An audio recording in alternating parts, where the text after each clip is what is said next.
2021년 3월 29일 월요일 새벽 기도회를 하나님 앞에 드리시겠습니다. 하나님의 말씀은 마태복음 21장 12절로부터 17절까지의 말씀입니다. 하나님의 말씀은 마태복음 21장 12절로부터 17절까지의 말씀입니다. 예수께서 성전에 들어가사 성전 안에서 매매하는 모든 사람들을 내쫓으시며 돈 바꾸는 사람들의 상과 비둘기 파는 사람들의 의자를 둘러 엎으시고 그들에게 이르시되 기록된 바 내 집은 기도하는 집이라 일컬음을 받으리라 하였거늘 너희는 강도의 소굴을 만드는 도다 하시니라. 맹인과 저는 자들이 성전에서 예수께 나아오매 고쳐주시니 대제사장들과 서기관들이 예수께서 하시는 이상한 일과 또 성전에서 소리질러 호산나 다윗의 자손이여 하는 어린이들을 보고 노하여 예수께 말하되 그들이 하는 말을 듣느냐. 예수께서 이르시되 그렇다. 어린 아기와 젖먹이들의 입에서 나오는 찬미를 온전하게 하셨나이다 함을 너희가 읽어본 일이 없느냐 하시고 그들을 떠나 성 밖으로 베다니에 가서 거기서 유하시니라. 아멘. 오늘은 고난주간 월요일입니다. 예루살렘에 입성하신 예수님의 월요일 행적에 대한 말씀을 나누고자 합니다. 오늘 함께 읽은 본문 마태복음 21장 12절부터 17절 말씀을 중심으로 성전에서의 예수님이라는 제목으로 기도의 제목을 삼으려고 합니다. 성전에서의 예수님, 첫째는 성전을 정화하셨습니다. 12절 말씀부터 13절까지의 말씀인데 12절 말씀을 읽겠습니다. 12절입니다. 예수께서 성전에 들어가사 성전 안에서 매매하는 모든 사람들을 내쫓으시며 돈 바꾸는 사람들의 상과 비둘기 파는 사람들의 의자를 둘러 엎으시고 아멘. 예수님은 예루살렘에 입성하시면서 겸손과 온유의 모습을 보여주셨습니다. 그런데 월요일 날 예수님은 성전에 들어가시게 되었는데 예수님은 성전에서 타락한 그 성전의 모습 때문에 극도로 분노하는 모습이 기록되어 있습니다.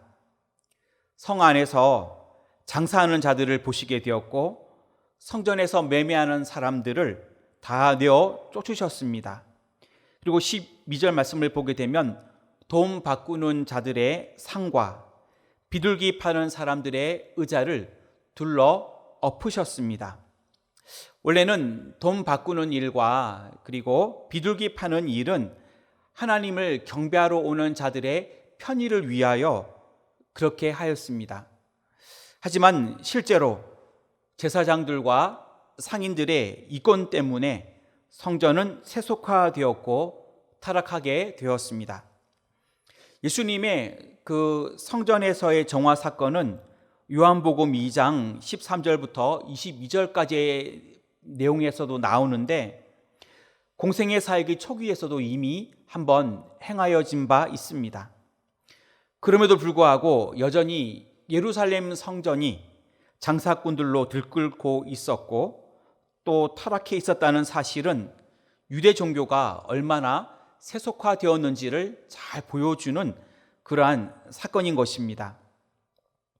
예수님의 성전 정화 사건을 통해 하나님의 성도들은 우리의 몸이 하나님의 성전임을 기억해야 합니다. 또한 성도들은 그리스도의 피값으로 사신 바가 되었고 하나님의 것이 되었기 때문에 불의와 죄악으로 인하여 우리 스스로가 더럽혀지지 않도록 늘 조심하여야 합니다. 고난주간을 보내면서 우리의 삶을 거룩하게 지킬 수 있는 저와 여러분들이 다 되시기를 주님의 이름으로 축원합니다. 성전에서의 예수님, 둘째로 고쳐주셨습니다. 14절 말씀입니다. 맹인과 저는 자들이 성전에서 예수께 나아오매 고쳐주시니 아멘. 이 14절 말씀은 마태복음에만 나오는 말씀입니다. 구약에 예언한 다윗의 자손인 메시아가 올 때에 구약의 예언의 말씀대로 맹인이 눈을 뜨게 될 것이고 귀머거리 귀가 열리게 될 것이라고 하는 이사야 35장 5절과 6절의 말씀을 인용하면서 그 치유의 역사가 이제는 이루어질 것인데 지금 그러한 사건들이 일어나고 있음을 기록하고 있는 것입니다. 예수님은 성전 출입이 제한되었던 신체 장애자들을 위해 성전에서 그들의 질병을 고쳐주고 계십니다. 이러한 사건은 예수님께서 성전보다 더 큰 자임을 보여주는 것이며 예수님이 교회의 머리가 되시며 예수님이 새로운 성전인 교회의 본질이 되심을 보여주는 사건입니다. 예수님은 우리를 구원할 메시아 구원자가 되시며 우리의 육신의 병뿐만 아니라 우리의 병든 심령까지도 고쳐주시는 치료의 주님이 되십니다. 저와 여러분 모두가 우리의 구원자가 되시며 우리의 치료자가 되시는 예수님과 함께할 수 있기를 주님의 이름으로 축원합니다. 성전에서 예수님, 셋째로 호산나 찬양을 받으셨습니다. 15절부터 17절까지의 말씀인데 16절 말씀을 읽겠습니다. 예수께 말하되 그들이 하는 말을 듣느냐? 예수께서 이르시되 그렇다. 어린 아기와 젖먹이들의 입에서 나오는 찬미를 온전하게 하셨나이다 함을 너희가 읽어본 일이 없느냐 하시고 아멘. 대제사장과 서기관들은 예수님의 성전 정화 사건과 기적적인 치유 행위 그리고 호산나 다윗의 자손이여 라고 외치는 아이들을 보고 매우 분노하였습니다.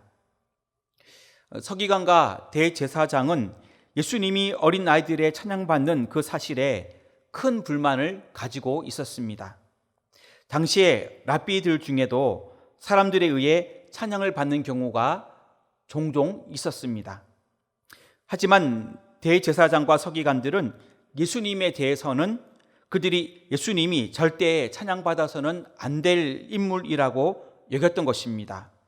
더욱이 그들은 예수님께서 메시아를 상징하는 내용의 찬양을 받는 것에 대해 그들은 신성모독이라고 여겼습니다. 그러나 예수님은 시편 8편 2절 말씀을 인용하면서 16절의 말씀을 보면 어린 아기와 젖먹이들의 입에서 나오는 찬미를 온전하게 하셨나이다 함을 너희가 읽어본 일이 없느냐라고 말씀하고 계십니다.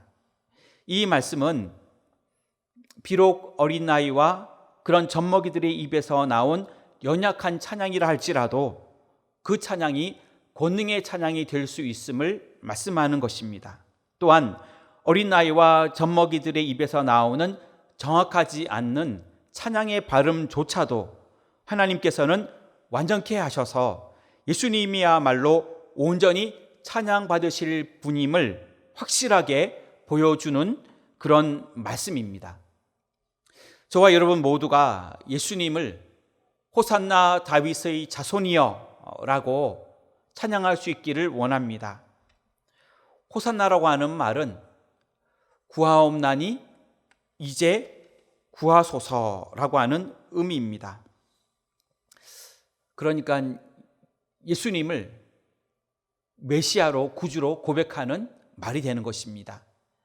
오늘 하루도 구원자 되시는 예수님을 찬양하며 높여드리는 저와 여러분 모두가 되시기를 주님의 이름으로 축원합니다. 말씀을 정리하겠습니다. 성전에서의 예수님은 성전을 정화하셨습니다. 병자를 고쳐주셨습니다. 호산나 찬양을 받으셨습니다. 오늘도 이러한 저와 여러분들의 모습이 다 되시기를 주님의 이름으로 축원합니다. 기도하겠습니다. 하나님, 고난주간 월요일을 보내게 됩니다. 하나님, 오늘 하루도 주님 함께하여 주옵시고 나를 위하여 희생하셨던, 나를 위해 구원자로 오셨던 그 주님의 사랑을 기억하는 하루가 되게 하여 주시옵소서. 2021년은 우리 교회가 새 예루살렘 같은 교회가 되기를 원합니다. 강림하는 교회로, 함께하는 교회로, 씻음받는 교회로 주님께 영광 돌릴 수 있도록 인도하시고 세워주신 담임 목사님에게 말씀의 능력과 성령 충만함과 영적 기도력을 더하시기를 원합니다. 새 성전 건축 중에 있습니다. 남은 건축 모든 그 건축 위에도 주님의 은혜 가운데 사고 없이, 민원 없이 예정대로 모든 건축이 잘 진행되게 하여 주옵시고 이를 위하여 애쓰시는 건축위원회와 당의 위에 그리고 모든 관계자들 위에 큰 은혜를 내려 주시옵소서. 코로나19로 어려움 중에 있는 우리나라와 세계 모든 나라를 불쌍히 여겨 주옵시고 긍휼을 베푸시며 치유하여 주시기를 원합니다. 어려운 시기에 우리 모두가 마음을 하나로 모아 지혜롭게 잘 이겨낼 수 있도록 인도하여 주시옵소서. 이 나라와 민족 대통령을 붙들어 주시고 인도, 캄보디아, 미 전도 종족 선교를 위해 그리고 조도 국내 선교를 위해 기도하오니 하나님, 그 선교의 문이 열려져 하나님께 영광을 돌릴 수 있도록 인도하여 주시옵소서. 이 시간 개인의 문제로 건강과 물질과 앞길과 직장과 또한 자녀들을 위해 기도할 때에 그 자녀들의 진로와 또 학업과 결혼과 취업의 모든 문제를 위하여 기도할 때에 하나님이 들으시고 응답하여 주시옵소서. 이 모든 말씀 우리를 사랑하시는, 우리를 구원하시는 예수님의 이름으로 기도하옵나이다. 아멘.